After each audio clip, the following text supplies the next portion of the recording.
India गठबंधन के दो प्रमुख घटक कांग्रेस पार्टी और आम आदमी पार्टी दिल्ली के विधानसभा चुनाव से पहले आमने सामने आ गई है। इसने भारतीय जनता पार्टी से साठगांठ कर ली है।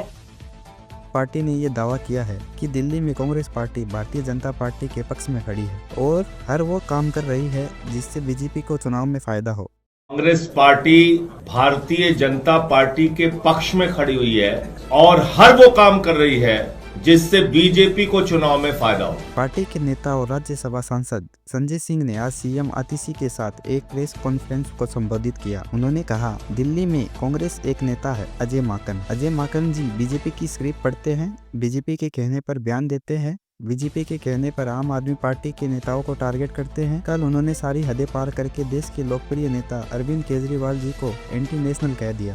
केजरीवाल जैसे व्यक्ति के ऊपर भरोसा किया जा सकता है, वो एंटी नेशनल है। उन्होंने कहा कि आज तक अजय माकन या कांग्रेस पार्टी ने दिल्ली में किसी बीजेपी के नेता को एंटी नेशनल नहीं बोला। संजय सिंह ने कहा कि आम आदमी पार्टी लगातार संसद में कांग्रेस पार्टी के साथ खड़ी रहती है। अरविंद केजरीवाल वह शख्स है जिन्होंने दिल्ली में कांग्रेस के उम्मीदवारों के लिए प्रचार किया। इस दौरान सीएम आतिशी ने भी कहा, कांग्रेस के बयानों और एक्शन से साफ हो गया है कि दिल्ली चुनाव के लिए कांग्रेस ने भाजपा से साठगांठ कर ली है। सीएम आतिशी ने ये कहा, अगर कांग्रेस पार्टी भारतीय जनता पार्टी को नहीं जिताना चाहती तो फिर वो 24 घंटे में अजय माकन के खिलाफ एक्शन ले। कांग्रेस के नेता दिल्ली वालों को बताए कि संदीप दीक्षित और फरहाद सोरी के चुनाव लड़ने का पैसा कहां से आ रहा है। बीजेपी की मेजोरिटी है तो सीधी बात है, वो बिल पास होगा। ये बिल पास भी होना चाहिए।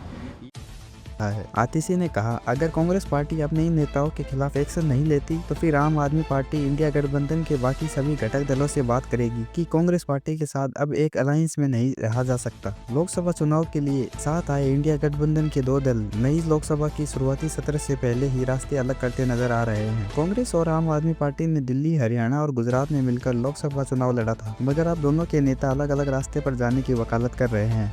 अखिल भारतीय महिला कांग्रेस की पूर्व अध्यक्ष अलका लांबा ने बीबीसी हिंदी के कार्यक्रम द लेंस में एक सवाल के जवाब में कहा कि आम आदमी पार्टी के साथ गठबंधन फेल हुआ, इसलिए राज्य की सतह पर इस गठबंधन को लेकर विचार करना होगा। अलका लांबा ने यह भी कहा, इस गठबंधन से कांग्रेस को भारी नुकसान हुआ है। दिल्ली में हमने 4 सीटें दी, हमने हरियाणा में कुरुक्षेत्र सीट दी और गुजरात में भी आम आदमी पार्टी हारी, तो आम आदमी पार्टी कहीं पर भी अच्छा नहीं कर पाई और दिल्ली में एंटी इनकम वैक्सी का भी नुकसान हुआ। उन्होंने दिल्ली के आगामी विधानसभा चुनाव को लेकर कहा कि उनकी निजी राय में दिल्ली में कांग्रेस का आम आदमी पार्टी के साथ गठबंधन ठीक नहीं रहेगा।